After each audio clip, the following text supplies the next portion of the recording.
क्रोध और अहंकार, ये दो ऐसी चीज़ें हैं जो कहीं ना कहीं से जुड़ी हुई हैं किसी तरीके से। और जब भी हम कहते हैं कि क्रोध होता है तो कहीं ना कहीं से अहंकार आ ही जाता है। क्रोध ऐसी चीज़ है जो कि किसी भी मनुष्य हम निकाल नहीं सकते जब तक उसकी मृत्यु ना हो जाए। तो क्या एक हद तक क्रोध में आया हुआ जो अहंकार होता है ये सही होता है?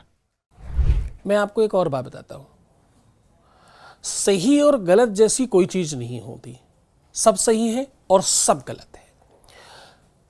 आवश्यकता है आप कोई भी चीज कहां कर रहे हैं। आप सुबह फ्रेश होते हैं, पर सब जगह थोड़ी हो सकते हैं, कहीं पर बैठ के थोड़ी कर सकते हैं। आप भोजन करते हैं, कहीं भी बैठ के थोड़ी कर सकते हैं। आप सो जाते हैं, आप किधर भी थोड़ी सड़क पर थोड़ी सो जाएंगे। कोई भी चीज आपको बस ये अगर पता है कहां, कब, कितना करना है तो सब सही है। वो मैनेज करना। अब जो आप अभिमान कह रहे हैं, जो घमंड कह रहे हैं, हमारे भारतवर्ष में क्या है कि हमने इन सब चीज़ों को इसलिए कभी बहुत बड़ा नहीं कहा क्योंकि इन सब चीज़ों के कारण समटाइम आप अपने आप को बड़ा मान लेते हो और फिर आप आगे बढ़ना नहीं चाहते। ये कहना भी क्या दिक्कत है कि मैं 4 लोगों को मार सकता हूं, तभी तो कह रहा हूं।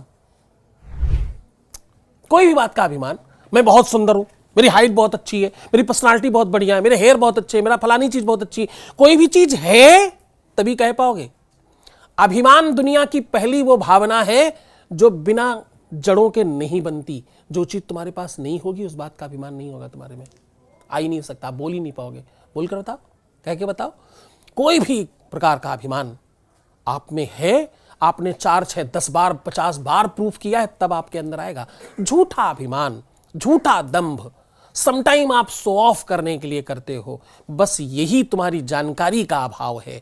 इसमें उस दंभ की कोई दोष नहीं है, वो तुम्हारी जानकारी का अभाव है। तुम नहीं समझ रहे, तुम नहीं अभी जान रहे हो। अबोध छोटा सा बच्चा, इतना सा बच्चा उठकर आए और कमर पर हाथ रखकर बोले मैं अभी आपको उठा के पटकूंगा, मैं आपको मार सकता हूं, तो आप क्या करेंगे? आप मुस्कुरा के बोलेंगे हाँ, यस यस यस, ओके, बात तो तुम सही कह रहे हो, मैं डर गया हूं। तो वो अज्ञानता है और कुछ भी नहीं।